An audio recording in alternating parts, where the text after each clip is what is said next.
नमस्कार फ्रेंड्स, ये वो मूर्ति है जो मैंने अपनी पिछली वीडियो में आपको दिखाई थी कि किस प्रकार से मैंने मिट्टी से इस मूर्ति को बनाया है देवी माता की।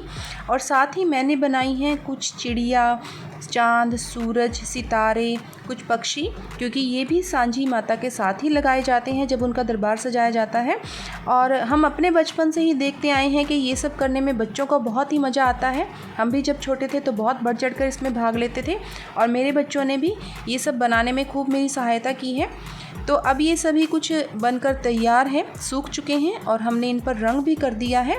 और आज जैसे कि अमावस्या है, अश्विन मास की अमावस्या को सांझी माता को अपने घर की दीवार पर लगाया जाता है। गाय के गोबर के साथ लगाना ही इसे शुभ माना जाता है। इसी तरह की परंपरा है।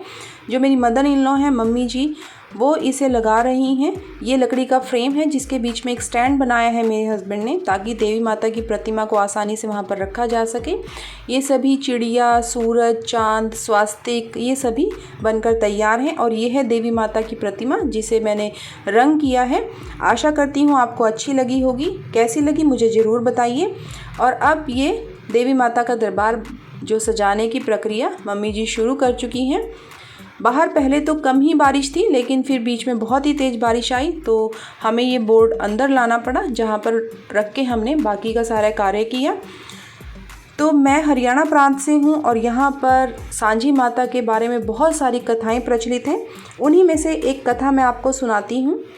बहुत पुरानी बात है। एक नगर था जिसमें एक दंपति रहते थे, पति पत्नी, जो कि बहुत ही समृद्ध थे, बहुत अच्छा जीवन जी रहे थे। धन धान्य की कोई कमी नहीं थी, उनका व्यापार बहुत अच्छा चल रहा था।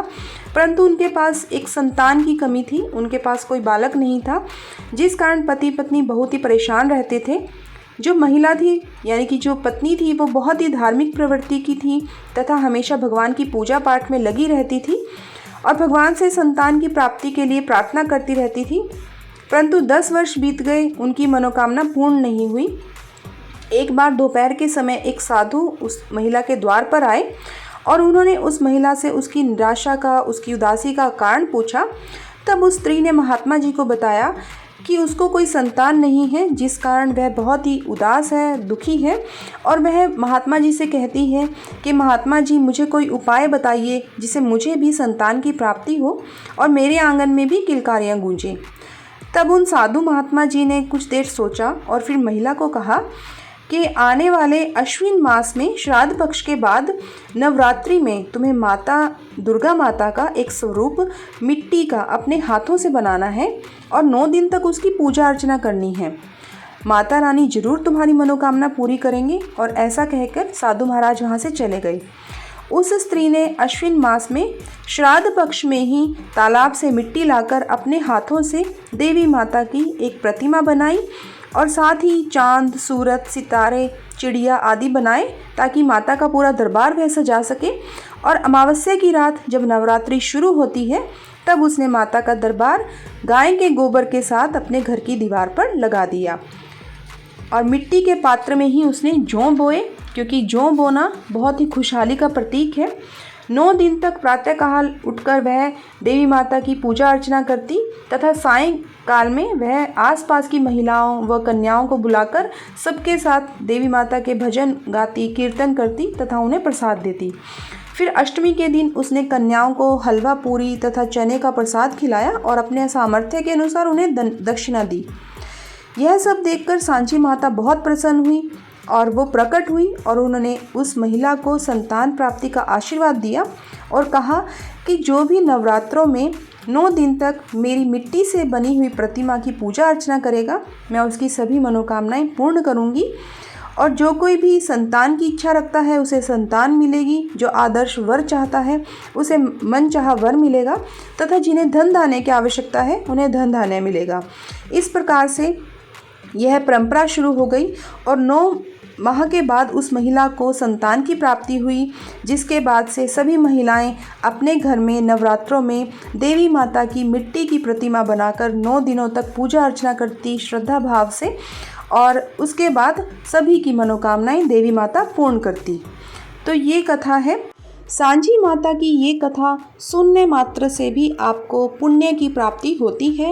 ऐसी मान्यता है कि सांझी माता का, देवी माता का आशीर्वाद प्राप्त होता है। हरियाणा प्रांत में इससे अलग भी और कई आपको पौराणिक कथाएं सांझी माता से संबंधित सुनने को मिलेंगी। ये कथा आपको कैसी लगी मुझे ज़रूर बताना। मेरे घर में ये भी मान्यता है कि देवी माता के साथ उनके भाई को भी बनाया जाता है, जैसा कि मैंने भी बनाया है। ऐसा कहा जाता है कि देवी माता अपनी बाईं गोद में अपने भाई को लेकर आती हैं, जो कि खुशहाली का, समृद्धि का प्रतीक माना जाता है। इसलिए हमने भी देवी माता के बाईं तरफ यानी कि लेफ़्ट साइड में सांझी माता के भाई को बनाया है। तो ये कथा थी और ये है देवी माता का दरबार जो कि हमने सजाया है। आशा करती हूँ आपको अच्छा लगा होगा। और ये देखिए, अब बच्चों ने पूजा भी कर ली है। अमावस्या के दिन जिस समय हम देवी माता का दरबार सजाते हैं, तब हम देवी माता के चरणों में वहाँ पर कम से कम 5 या 7 पात्र में जौ भी बोते हैं, जो कि खुशहाली का या समृद्धि का प्रतीक माना जाता है। हमने भी इसी प्रकार से जौ बोए हैं, जिनके ऊपर हम आक के पत्तों से उनको ढक देते हैं ताकि जल्दी से बीज अंकुरित हो जाएं। दशहरे तक ये जौ बड़े हो जाते हैं और दशहरे वाले दिन बहनें अपने भाई के कान पर इन जौ को रखती है। ऐसी ही परंपरा है जो कि हमारी सनातन संस्कृति में है, जो खुशहाली का व समृद्धि का प्रतीक मानी जाती है।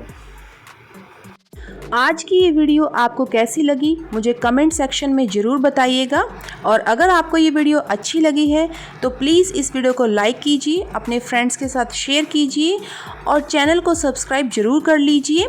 सब्सक्राइब बटन के साथ ही घंटी का निशान है, जिसे बेल आइकन कहा जाता है, उसे भी आप ऑल पर सिलेक्ट कर लीजिए ताकि आने वाली सभी वीडियो का नोटिफिकेशन आपको मिल जाए। तब तक के लिए जय माता की। Thank you so much.